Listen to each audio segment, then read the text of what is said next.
Shalom, kembali lagi dengan saya John Rimuksan Suregar.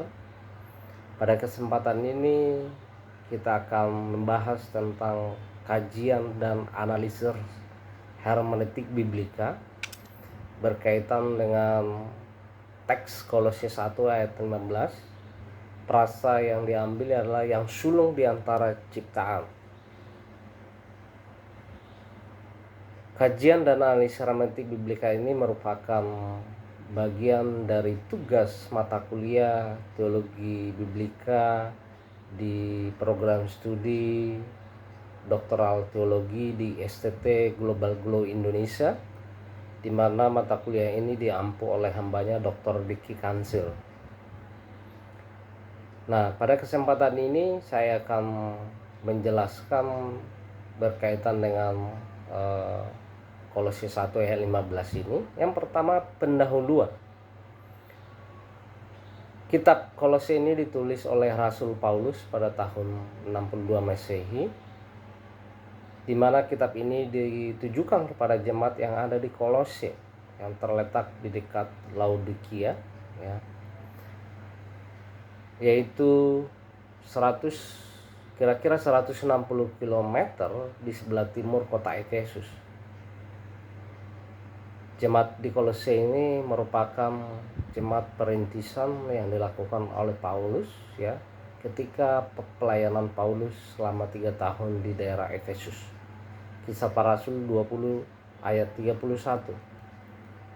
Yang menjadi tema utama dari kitab ini adalah keutamaan Kristus. Yesus Kristus adalah yang lebih utama dari semua ciptaan. Tuhan adalah penguasa dan Dia adalah pencipta. Tujuan dari kitab ini ditujukan kepada jemaat di Kolose berkaitan dengan ajaran-ajaran palsu yang muncul pada saat itu, di mana mengajarkan bahwa otoritas atau peran Kristus itu dipertanyakan, ya. Kolose 1 ayat 2 dan juga ayat 28. Nah, Paulus ingin menjelaskan bahwa Yesus Kristus adalah Allah sejati dan merupakan pencipta segala sesuatu, dan semuanya diciptakan untuk dirinya sendiri. Nah, untuk itu Paulus mendorong supaya jemaat di Kolose mereka hidup di dalam kekudusan dan kebenaran, dan mereka mengalami pertumbuhan di dalam kedewasaan rohani. Di bagian kedua, saya akan jelaskan masalah-masalah yang muncul berkaitan dengan frasa yang sulung di antara ciptaan. Yang pertama, pertanyaan pertama berkaitan dengan otoritas atau pribadi Kristus sendiri sudah muncul sejak gereja mula-mula, yakni di jemaat yang ada di Kolose, ya. Teologi yang muncul pada saat itu menyatakan bahwa Yesus Kristus itu dianggap sebagai bagian dari ciptaan Allah sendiri, ya. Kolose 1 ayat 15 yang menjadi bagian yang kita bahas pada saat ini. Yang kedua, masalah kedua itu muncul dari seorang teolog dan termasuk pemimpin gereja pada abad pertengahan kedua. Arius mempertanyakan pribadi Kristus. Arius mengajarkan bahwa Kristus adalah makhluk yang ditinggikan tetapi terbatas. Arius menyangkal sifat keilahian Kristus. Memang kalau kita lihat di beberapa literatur, tidak ada catatan yang menyatakan bahwa Arius secara langsung mengomentari Kolose 1 ayat 15. Tetapi Arius telah mempergunakan teks ini, ya, Kolose 1 ayat 15 untuk mendukung ajaran dan posisi pengajarannya. Pada Konsili Nicea tahun 325 Masehi, ya, bapak-bapak gereja mencela ajaran Arius ini dan menganggap bahwa apa yang disampaikan oleh Arius itu adalah sesat. Yang ketiga, kita akan masuk kepada analisis teks. Yang pertama, Kolose 1 ayat 15. Nah, kalau kita lihat di dalam teks asli, teks Yunani, di situ ya dikatakan, ya, dapat saya bacakan, hos estin eikon tou tou auratou prototokos pases kitiseos. Nah, teks ini dalam versi NIV, the Son is the image of the invisible God, the firstborn over all creation. Dalam New King James Version dijelaskan, He is the image of the invisible God, the firstborn over all creation. Dalam terjemahan bahasa Indonesia sendiri, Ia adalah gambar Allah yang tidak kelihatan, yang sulung, ya, lebih utama dari segala yang diciptakan. Bagian kedua kita akan menganalisis kata. Teks Yunani, ya, hos. Kalau dijelaskan di dalam makna dalam teksnya, menunjuk kepada Kristus, Dia, ya, hos, Dia. Nah, morfologinya adalah relatif pronoun nominatif maskulin singular, yaitu sebuah kata benda atau kata ganti yang menandai subjek. Kata estin, ya, estin itu adalah mood indikatif, ya, menegaskan aktualisasi atau penyataan dari Tuhan itu sendiri. Morfologinya verb, present indikatif aktif, orang ketiga singular, atau kata kerja emi yang menunjukkan waktu pada saat ini atau sekarang. Kata eikon figuratif, menunjuk kerupaan dalam gambar, ya, keserupaan. Morfologinya noun, ya, nominatif feminim singular, kata benda nominatif. Kata berikutnya tou, ya, tou tentang, about, menunjuk kepada gambar itu sendiri atau eikon, ya. Nah, kata ini adalah merupakan artikel genetif maskulin singular. Kata berikutnya theou, Tuhan, ya. Jadi menunjuk kepada Kristus sendiri, Dia adalah Tuhan.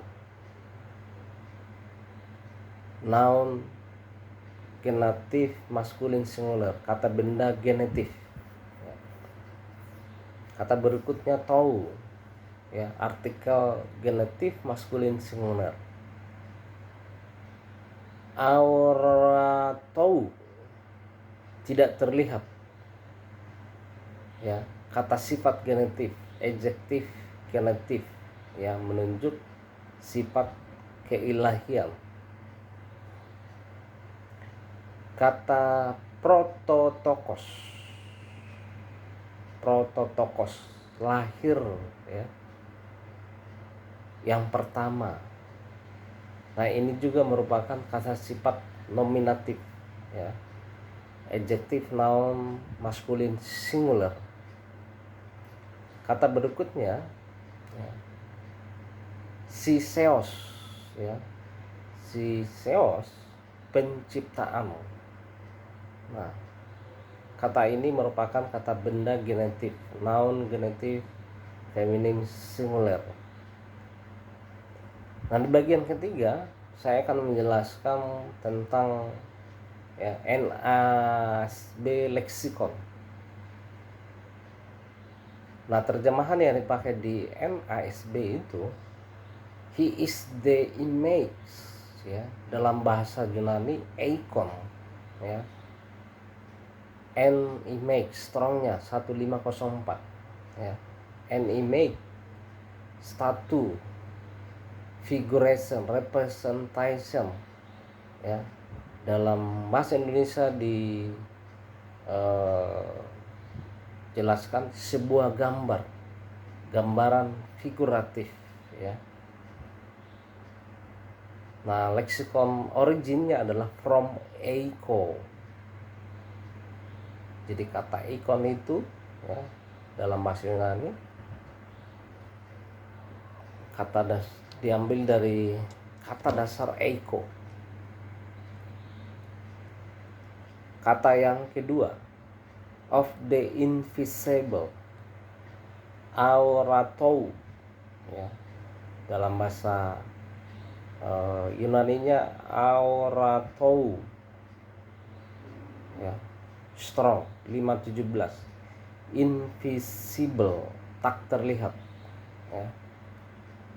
Nah, originnya from alpha, ya. As the negative prefix and horatos.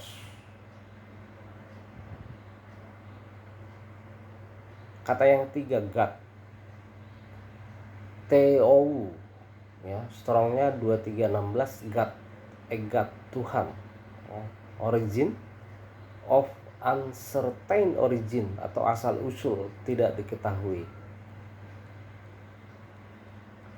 Kata berikutnya the firstborn, dalam bahasa Yunani prototokos, ya.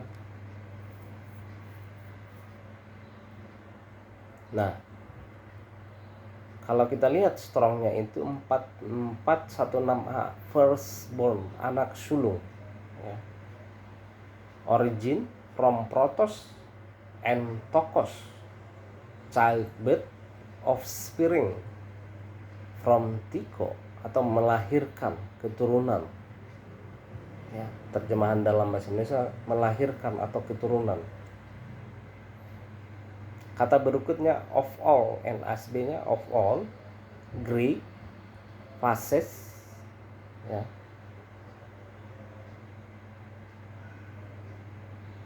Strongnya 3956, all, every, semua, setiap. Origin Ephraim atau word.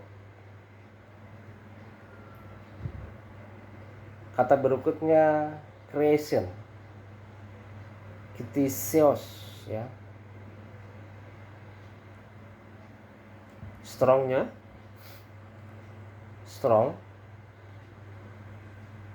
2937, creation, the act of the product, penciptaan, tindakan atau produk, ya. Originnya from kiso. Nah, demikian untuk analisis teksnya. Di bagian keempat, ya, pembahasan perasa yang sulung di antara ciptaan. Yang pertama, Kolose 1 ayat 15. Kata prototokos yang diterjemahkan sebagai anak sulung dapat merujuk pada berbagai hal. Yang pertama, menunjuk pada seseorang yang berada pada urutan pertama, misalnya anak sulung. Kedua, dapat merujuk pada seseorang yang memiliki kedudukan tertinggi. Pemazmur menggambarkan Daud sebagai anak sulung. Daud adalah anak bungsu tetapi disebut anak sulung. Mazmur 89 ayat 27.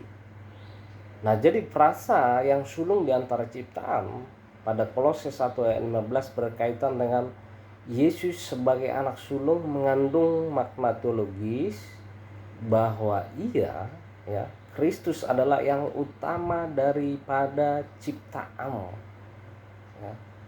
Bukan berarti bahwa ia adalah termasuk ciptaan. Hal ini dapat kita lihat di dalam Kolose 1 ayat 16 sampai 17. Yesus Kristus disebutkan sebagai pencipta segala sesuatu.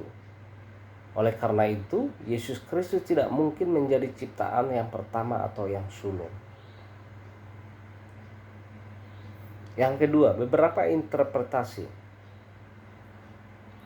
Gambar Allah yang tidak kelihatan, ya, dalam kata Yunani, gambar, ya, eikon, yang merupakan asal dari kata bahasa Inggris ikon, artinya adalah salinan atau rupa. Yesus Kristus adalah gambar yang sempurna, rupa yang persis dari Allah dan berada dalam bentuk Allah, Filipi 2 ayat 6, dan nanti bisa dibandingkan dengan Yohanes 1 ayat 14. Dan demikian, Yesus itu adalah kekal. Nah, jadi Paulus menekankan bahwa dia, Kristus, adalah representasi dan manifestasi Allah itu sendiri. Dia sepenuhnya adalah Allah dalam segala hal, ya. Yohanes 8 ayat 58, Ibrani 1 ayat 8. Yang sulung atas semua ciptaan. Kata Yunani untuk anak sulung dapat merujuk kepada seseorang yang lahir pertama secara kronologis, tetapi paling sering merujuk kepada keunggulan dalam posisi atau pangkat. Ibrani 1 ayat 6, Roma 8 ayat 29. Dalam budaya Yunani dan Yahudi, anak sulung adalah putra yang memiliki kedudukan yang telah menerima hak warisan dari ayahnya. Apakah ia lahir pertama atau tidak? Ini digunakan untuk Israel yang bukan bangsa pertama, namun merupakan bangsa yang unggul. Keluaran 4 ayat 22. Anak sulung dalam konteks ini jelas berarti yang tertinggi dalam pangkat, bukan yang pertama diciptakan. Mazmur 89 ayat 27, Wahyu 1 ayat 5. Karena beberapa alasan, Kristus tidak dapat menjadi yang sulung dan yang tunggal. Yohanes 1:14, 1 Yohanes 4 ayat 9. Yang kedua, anak sulung adalah salah satu dari suatu golongan. Golongan itu dalam bentuk jamak, ya. Dapat kita lihat nanti di Kolose 1 ayat 18 dan juga Roma 8 ayat 29. Tetapi ciptaan golongan di sini dalam bentuk tunggal. Nah, kata yang dipakai di Kolose 1 ayat adalah dalam bentuk tunggal. Jika Paulus mengajarkan bahwa Kristus adalah makhluk ciptaan, berarti Paulus setuju dengan ajaran sesat yang hendak dibantahnya sendiri di dalam Kolose 1 ini. Nah, mustahil bagi Kristus untuk menjadi ciptaan dan pencipta segala sesuatu, ayat 6. Jadi, Yesus adalah anak sulung dalam arti bahwa ia memiliki keunggulan, ayat 18. Dan memiliki hak waris atas semua ciptaan. Ibrani 1 ayat 2. Ia ada sebelum ciptaan dan ditinggikan derajatnya di atas ciptaan. Mazmur 2 ayat 7.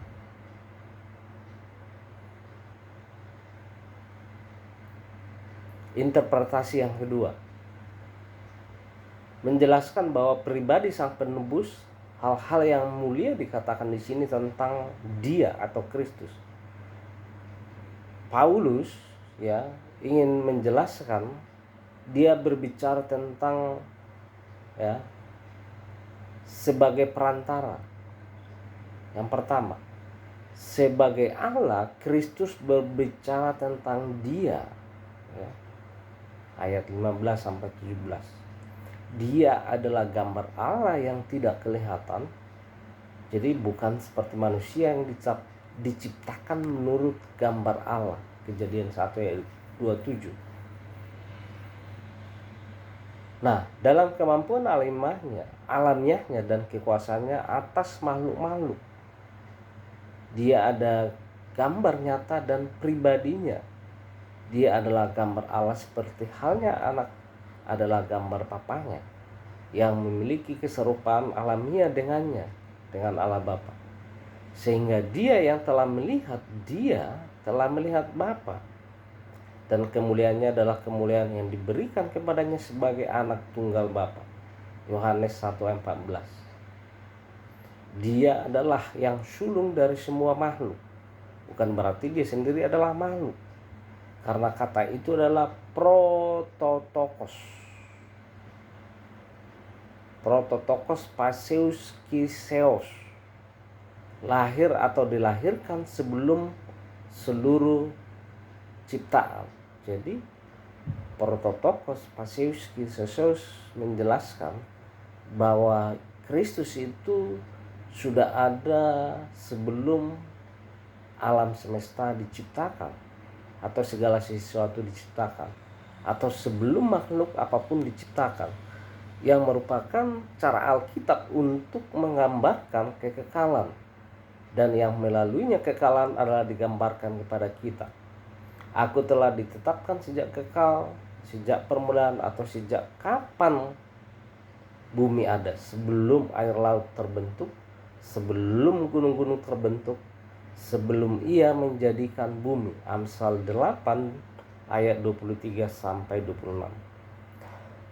Nah, jadi kata ini menandakan kekuasaannya atas segala sesuatu.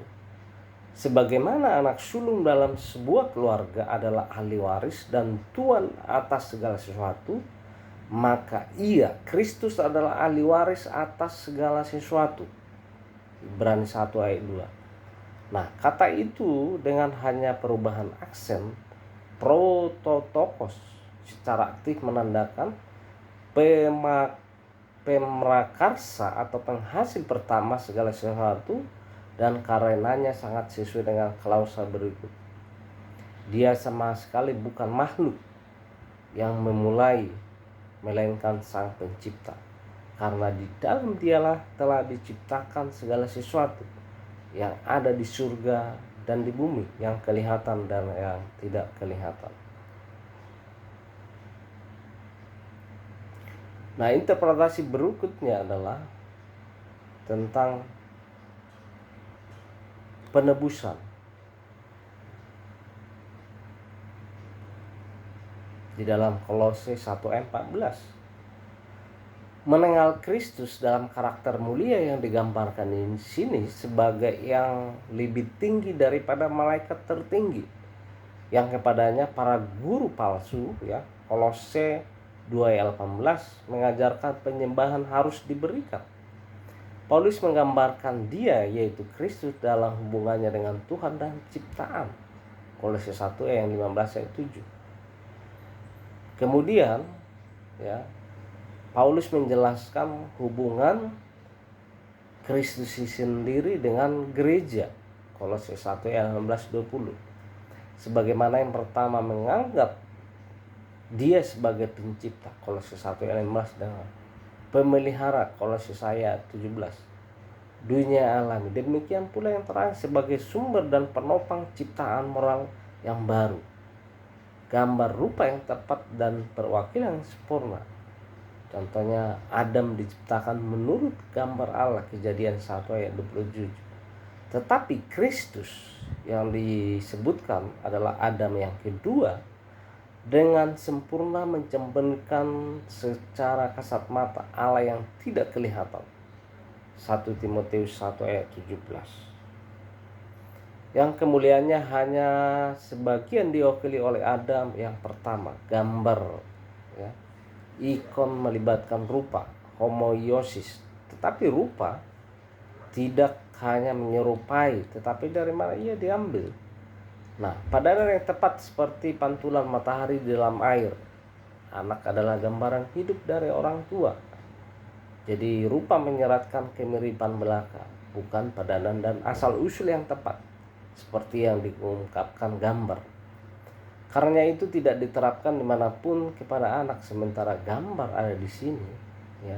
Kita bandingkan dengan 1 Korintus 11 ayat 7. Dan bahkan sebelum inkarnasinya, ia adalah gambar Allah yang tidak kelihatan, sebagai firman yang hidup, Yohanes 1 ayat 1-3. yang melaluinya Allah menciptakan dunia dan melaluinya Allah melampahkan diri kepada para leluhur.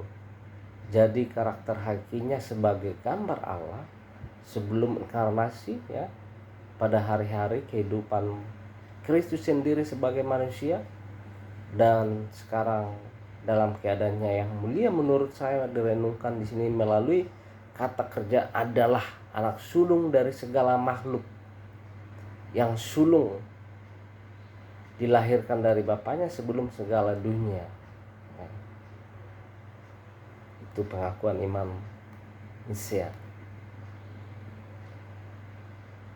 Nah, jadi dari penjelasan yang saya sampaikan dari awal itu, kita dapat menarik kesimpulan, ya, Yesus disebut sebagai yang sulung dari semua ciptaan.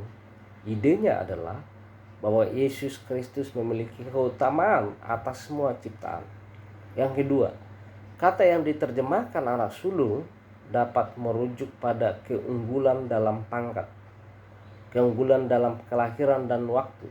Jadi konteksnya ketika kita menjelaskan dalam hal ini sangat menentukan. Yesus disebut sebagai anak sulung dalam pengertian bahwa ia adalah yang pertama di atas semua ciptaan. Ia adalah sang pencipta. Keempat, nah, terjemahan yang lebih baik, ya, yang bisa kita bergunakan di dalam teks di Korintus 1 ayat 15 ini adalah Yesus adalah anak sulung yang pertama di atas semua ciptaan. Demikian pemaparan saya dalam tugas pada kesempatan hari ini. Terima kasih. Tuhan Yesus memberkati.